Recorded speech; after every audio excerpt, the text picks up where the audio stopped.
Assalamualaikum warahmatullahi wabarakatuh. Pada siang hari ini, kami akan mempresentasikan terkait pengelolaan ekowisata mangrove berbasis masyarakat di Desa Karangsong, Kabupaten Indramayu. Sebelumnya, izinkan saya untuk memperkenalkan anggota kami terlebih dahulu. Anggota kami terdiri dari yang pertama itu ada Kak Vira Putri Kurniawan dengan NIM L1A019056, lalu ada Nada Raihana Ramadhani dengan NIM L1A019.026, ada Karlina Oktaviani dengan NIM L1A019.003, lalu ada Elsa Meilan Astrid dengan NIM L1A019.046, dan yang terakhir ada saya sendiri Naila Mahira Ilahi dengan NIM L1A020.085. Untuk selanjutnya akan dipaparkan oleh teman saya yaitu Kanada. Silakan kepada Kanada. Baik, terima kasih Lala. Selanjutnya ini untuk pemaparan presentasi kelompok kami kali ini akan terbagi menjadi 5 bagian. Yang pertama adalah pendahuluan, yang kedua materi dan metode, yang ketiga pembahasan, yang keempat kesimpulan, dan yang kelima adalah daftar pustaka. Selanjutnya akan dipaparkan oleh Vira. Silakan kepada Vira. Baik, yang pertama ada pendahuluan. Wilayah pesisir merupakan wilayah yang memiliki banyak sumber daya yang tersedia dalam berbagai hal, termasuk pariwisata, khususnya wisata bahari. Salah satu potensi sumber daya pesisir yang dapat dimanfaatkan untuk wisata bahari adalah ekosistem mangrove. Ekosistem mangrove merupakan salah satu ekosistem pesisir yang memiliki berbagai habitat yang saling berinteraksi dan dapat dimanfaatkan oleh masyarakat untuk mencapai kesejahteraan menurut Purnamasari et al. Tahun 2015. Ekosistem mangrove di Karangsong, Kabupaten Indramayu, merupakan salah satu cagar alam yang diciptakan oleh masyarakat Indramayu dengan berbagai dukungan dari provinsi. Masalah utama yang muncul adalah masih belum lancarnya komunikasi antara pengelola kawasan dengan para wisata yang datang, menurut Arwani 2021. Konversi hutan mangrove menjadi lahan pertambakan semakin meningkat sehingga ekosistem mangrove mengalami kerusakan.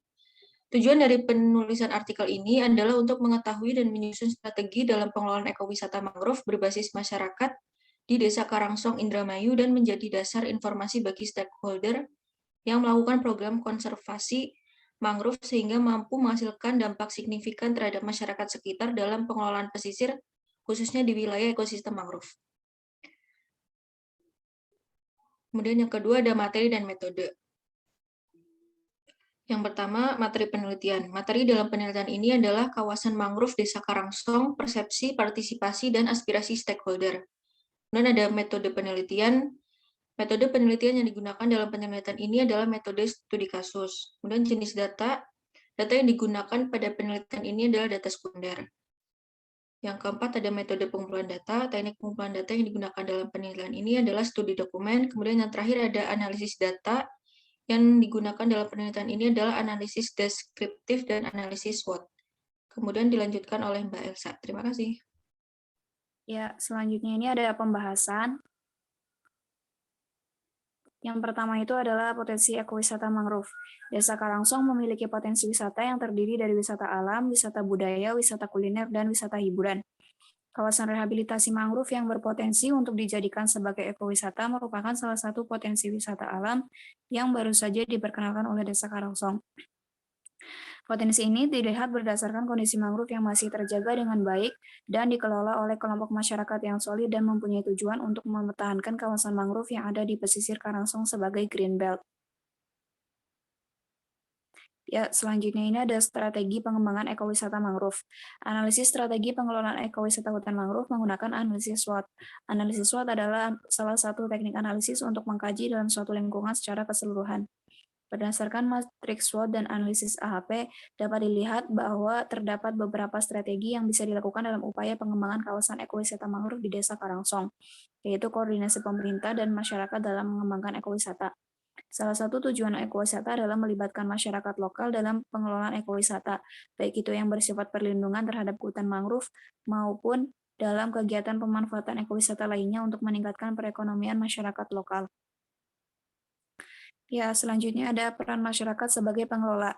Dalam pengelolaan pengembangan kepariwisataan, pengelola membutuhkan partisipasi masyarakat untuk ikut mengelola kawasan hutan mangrove, melestarikan dan mengembangkannya. Masyarakat dalam pengelolaan suatu objek wisata akan bersinergi dengan pihak pemerintah dan swasta yang mana hasilnya merupakan dari masyarakat, oleh masyarakat, dan untuk masyarakat. Partisipasi masyarakat sangat diperlukan dalam pengembangan ekowisata mangrove, agar masyarakat juga merasakan dampak positif dari ekowisata tersebut sehingga timbul kesadaran masyarakat untuk menjaga kawasan tersebut. Selanjutnya akan dilanjutkan oleh teman saya yaitu Karina. Terima kasih. Oke, selanjutnya ada kendala yang dihadapi dalam pengelolaan ekosistem mangrove. Yang pertama, fasilitas umum di wisata Desa Karangsong masih perlu mendapat perhatian khusus dari pihak pengelola. Yang kedua, arena permainan air untuk pengunjung belum tersedia. Dan yang ketiga, akses menuju lokasi ekowisata mangrove harus melalui jalur laut dengan menggunakan jasa penyeberangan perahu. Next. Yang terakhir ada kesimpulan, Desa Karangsong memiliki potensi wisata yang terdiri dari wisata alam, wisata budaya, wisata kuliner, dan wisata hiburan.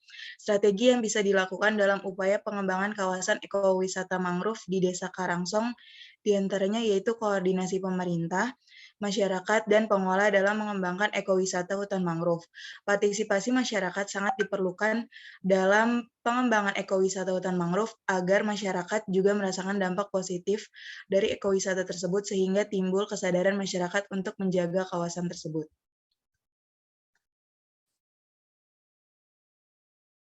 Ya, berikut daftar pustakanya.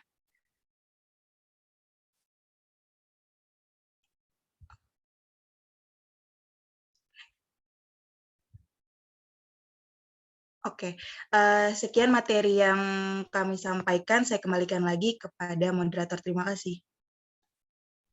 Oke, sekian pemaparan dari kelompok kami. Mohon maaf bila masih terdapat banyak kekurangan karena kami juga masih belajar. Wassalamualaikum warahmatullahi wabarakatuh.